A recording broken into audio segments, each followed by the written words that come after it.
Hakim Mahkamah Konstitusi terpilih Soehartojo bertekad mengembalikan kepercayaan publik kepada Mahkamah Konstitusi. Usai kisru konflik kepentingan yang ditimbulkan Anwar Usman, kini publik menanti kinerja Soehartojo mengembalikan marwah salah satu lembaga tinggi negara ini di hadapan publik.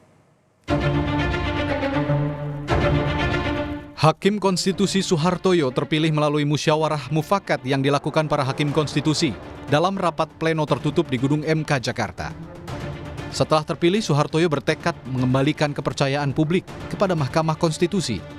Ia menegaskan salah satu tugasnya adalah mengembalikan kepercayaan publik pada Mahkamah Konstitusi. Mahkamah Konstitusi ini ada sesuatu yang harus kita bangkitkan kembali kepercayaan publik itu. Nah, berdasarkan pertimbangan itu tentunya kepada siapa lagi kalau kemudian permintaan itu kemudian tidak kami sanggupi. Jadi teman-teman semua yang harus pahami adalah jabatan ini bagi saya bukan saya yang minta. Bakal calon Presiden Koalisi Perubahan Anies Baswedan menyampaikan harapannya kepada Ketua MK terpilih. Anies berharap dengan kepemimpinan baru di bawah Soehartojo, MK bisa menjaga marwah sebagai salah satu lembaga tertinggi di Republik ini. Mudah-mudahan prosesnya berjalan dengan baik, dengan lancar. Kemudian hasilnya akan bisa menghadirkan kepemimpinan yang makin bisa menjaga marwah mahkamah salah satu yang tertinggi di Republik ini. Sementara, bakal calon Presiden Ganjar Pranowo mengucapkan selamat kepada Soehartojo menjadi Ketua MK terpilih. Setali tiga uang dengan Anies, Ganjar berharap Soehartojo dapat mengemban amanah dan dapat mengembalikan marwah MK. Selamat bekerja, mudah-mudahan bisa membawa marwah MK kembali seperti semula. Menko Polhukam Mahfud MD menyambut positif terpilihnya Soehartojo sebagai Ketua Mahkamah Konstitusi. Mahfud mengaku mengenal Soehartojo kala sama-sama berkuliah di Fakultas Hukum UII Yogyakarta. Mahfud berharap Soehartojo tidak terkontaminasi dan bisa memperbaiki citra Mahkamah Konstitusi. Baik, alhamdulillah berarti putusan MK itu sudah dilaksanakan sesuai dengan amarnya. Bahwa dalam waktu 2x24 jam, Wakil Ketua MK yaitu Saldi Isra harus memimpin rapat pemilihan Ketua MK yang baru. Saya kenal Soehartojo itu sebagai teman sekolah saya satu kelas ketika kuliah program S1 Fakultas Hukum UII Yogyakarta. Satu angkatan, satu kelas, satu kelompok belajar juga. Sehingga saya berharap dia tetap baik-baik seperti yang dulu lah. Ketika bermain-main dengan saya ketika di kampus. Sampai saat ini sih rasanya teman saya ini masih bisa diharapkan. Mudah-mudahan tidak terkontaminasi. Penggantian Ketua Mahkamah Konstitusi dilakukan setelah Anwar Usman diberhentikan sebagai Ketua MK karena terbukti melakukan pelanggaran etik berat. Tak hanya diberhentikan dari jabatan sebagai Ketua MK, kini ipar Presiden Jokowi ini dilaporkan ke Ombudsman Republik Indonesia. Anwar dilaporkan soal dugaan adanya maladministrasi dalam memutus kepala daerah yang memiliki batas usia Capres-Cawapres di bawah 40 tahun. Proses persidangan Majelis Kehormatan Mahkamah Konstitusi kemarin tidak adanya mekanisme untuk banding dan tidak membentuk Majelis Kehormatan banding untuk mengantisipasi kemungkinan putusan MK dibanding oleh pihak yang dirugikan. Karena tuntutan TPDI dan Perangkat Nusantara adalah memberhentikan tidak dengan hormat Anwar Usman dari kedudukannya sebagai Hakim Konstitusi dan Ketua Mahkamah Konstitusi. Materi perkara yang sebelumnya diputus oleh mantan Ketua MK, Anwar Usman dinilai memberikan karpet merah bagi keponakannya, yakni Gibran Rakabuming Raka, maju sebagai bakal calon wakil presiden di Pilpres 2024. Tim Liputan, Kompas TV. Jurnalis Kompas TV, Tifal Solesa sudah bersiap di Gedung Mahkamah Konstitusi. Selamat siang Tifal, setelah terpilih, kapan pelantikan Soehartojo ini?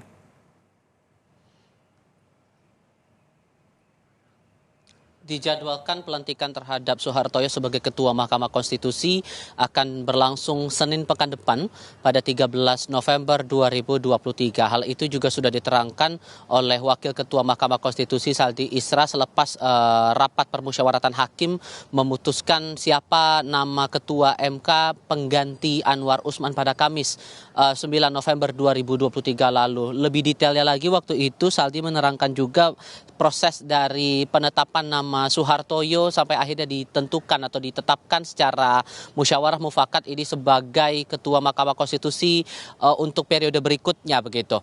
Lewat musyawarah yang berlangsung di lantai 16 gedung utama Mahkamah Konstitusi, persisnya di ruang rapat permusyawaratan hakim, 7 hakim yang berada di lingkup Mahkamah Konstitusi ini memutuskan 2 nama teratas, yakni nama Soehartoyo dan Saldi Isra waktu itu. Namun pada akhirnya sudah ditetapkan 2 nama teratas dari 7 hakim konstitusi yang lain ini memilih untuk kepada kedua nama tersebut untuk berdiskusi lebih lanjut siapa yang akan ditunjuk berikutnya menjadi ketua dan wakil ketua, sampai pada akhirnya nama Soehartoyo selepas diputus oleh 2 nama ini, Soehartoyo pribadi dan juga Saldi Isra, ditunjuk sebagai ketua terpilih Mahkamah Konstitusi Republik Indonesia, dan itu juga ikut disepakati atau disetujui oleh 7 hakim yang lainnya. Perlu dipahami bahwa total hakim yang berada di lingkungan Mahkamah Konstitusi ini totalnya ada 9 orang. Nah, dari hasil aklamasi ini kemudian sudah ditetapkan begitu ya bahwa nama Soehartoyo ini menjadi ketua, namun secara sah, secara formal akan dilakukan lewat pelantikan yang bakal berlangsung pada tanggal 13 November 2023 mendatang. Sebetulnya ada beberapa PR yang menjadi tantangan bagi Mahkamah Konstitusi ke depan, terutama masalah perbaikan citra di tengah atau selepas dari keluarnya putusan atas gugatan judicial review Undang-Undang Pemilu nomor gugatan 90 tahun 2023 yang berhubungan langsung dengan syarat pendaftaran Capres-Cawapres untuk menjadi peserta pemilihan presiden begitu, yang kemudian ditengarai ini memiliki muatan konflik kepentingan. Saat itu kasus ditangani oleh ketua saat itu adalah Anwar Usman, yang kemudian Anwar Usman juga sudah dijatuhi sanksi kode etik berat berupa pemecatan dari statusnya sebagai ketua Mahkamah Konstitusi. Itu yang menjadi PR besar, walaupun kemudian Soehartoyo kepada wartawan belum mau memberikan penjelasan detail apa langkah-langkah detail ke depannya setelah kemudian ia ditunjuk begitu secara aklamasi oleh hakim konstitusi lain sebagai pengganti Anwar Usman secara kelembagaan di MKRI.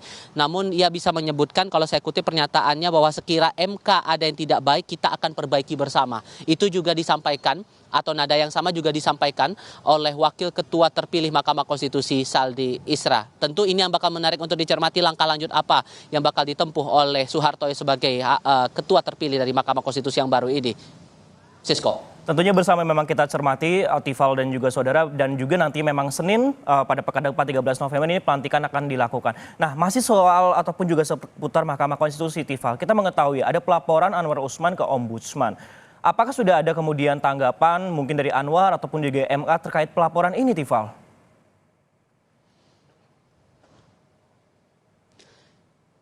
Saya sebetulnya masih menunggu keterangan resmi dari Anwar Usman selepas namanya dilaporkan ke pihak Ombudsman Republik Indonesia dengan dugaan maladministrasi atas putusan yang dikeluarkan terkait dengan syarat usia Capres-Cawapres. Waktu itu kalau kita ingat lagi putusannya yang dikeluarkan dikabulkan sebagian dengan tambahan alternatif norma begitu, bahwa kalaupun kemudian tidak sampai usia 40 tahun namun sudah berkedudukan sebagai kepala daerah atau pernah berstatus sebagai kepala daerah lewat hasil pemilihan umum atau kepala daerah, maka dia dipersilakan untuk menjadi peserta pemilihan presiden, entah itu Capres ataupun juga Cawapres. Namun yang perlu dicermati juga adalah kalau terakhir kali yang disampaikan kepada publik oleh Anwar Usman itu disampaikan pada 8 November tahun 2023. Saat itu lewat keterangan pers yang menyampaikan bahwa saat dituding bahwa ada konflik kepentingan atas keputusan yang dia keluarkan terkait dengan syarat usia Capres-Cawapres itu,